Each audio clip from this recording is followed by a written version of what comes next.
Greetings, everybody. How you doing? My name is Adrian Fleischer. This is Kinesiology 223, and I'll be co-teaching this class with Dr. M. Now, for the context of this course, Dr. M will be delivering the content for the course, and I'll be the heavy. I'll be the one grading the assignments and homework and tests as well. So, if you think of this in terms of where you have to go with your questions, if you have issues for the course, if it's issues or questions regarding specific content maybe delivered in the course, Dr. M. If you have questions or comments regarding grading or assignments, etc., that goes to me. I want to take a moment and just kind of dive into the faculty information for one.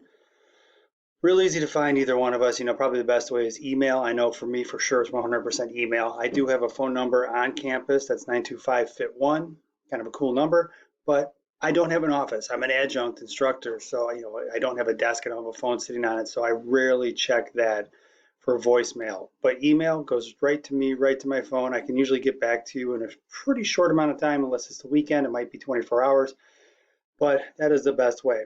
If you need to schedule any kind of appointment, everything will be by appointment, if you will, for us to get together. I'm going to jump into syllabus and schedule. When you go into here and you look at this, you have the course schedule, which is basically the layout for the course and what we're expecting over the next 16 weeks for the course and how things are going to lay out, which is a nice roadmap. And you also have that's embedded, that schedule is also embedded in the syllabus as well. Let's go ahead and open that up here real quick. Crack that guy right open. Sorry, I didn't have it open before I started my presentation here.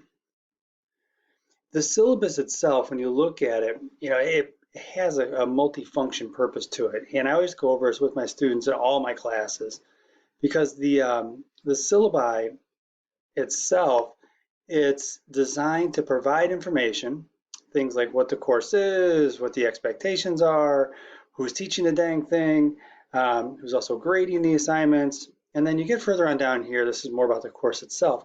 But the syllabi is a three-party agreement between you, the student, us, the instructors, and also the college in which we teach these courses.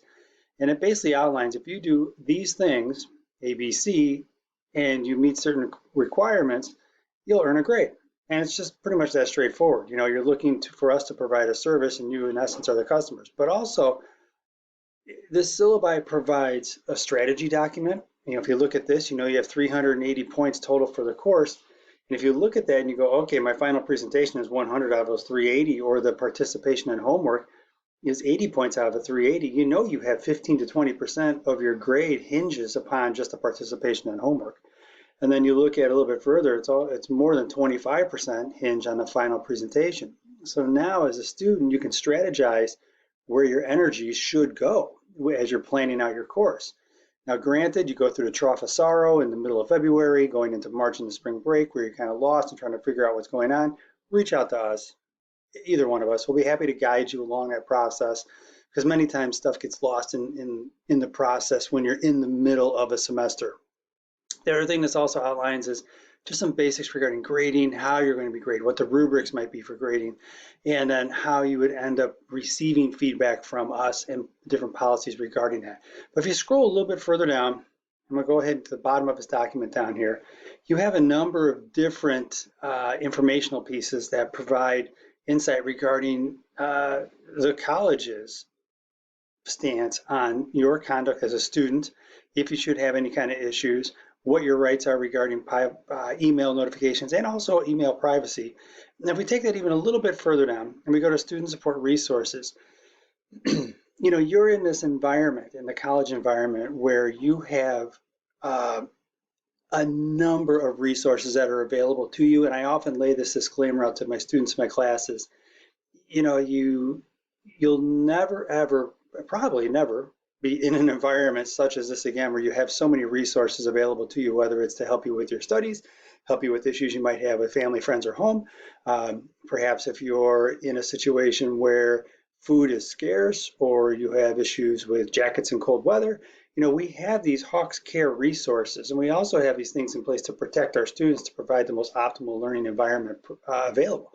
And I say it all the time in my other classes, no person ever needs to suffer in silence in the college environment. There are so many resources and so many things you can utilize, whether it's tutors or going to the food pantry on campus. I mean, we have everything from one side of the continuum to the other that you can utilize to your advantage. And I often advocate that students should advocate for themselves. So, realize as you go to these different link outs and these different support pages, you have these things in place, and it might take you down a path where you realize, holy cow, I need help with financial aid. We have that office. We need help with placement going to my next college. We have that office. And we have people who here are pretty darn passionate about what they do in their little functional areas. So again, if you need help or you're having trouble or there's difficulties going on in your life, don't struggle in silence. Don't suffer in silence. Reach out to one of us if you can't find any kind of resource, and we'll point you in the right direction. So beyond that, guys, I always like to make that kind of clear on the front end that you have those things available to you, so you have a better and more optimal learning environment. Specific to me and my background, gosh, I've been teaching at Harper since January of 2019. We had that dang polar vortex. If you remember, that was like my first week of teaching.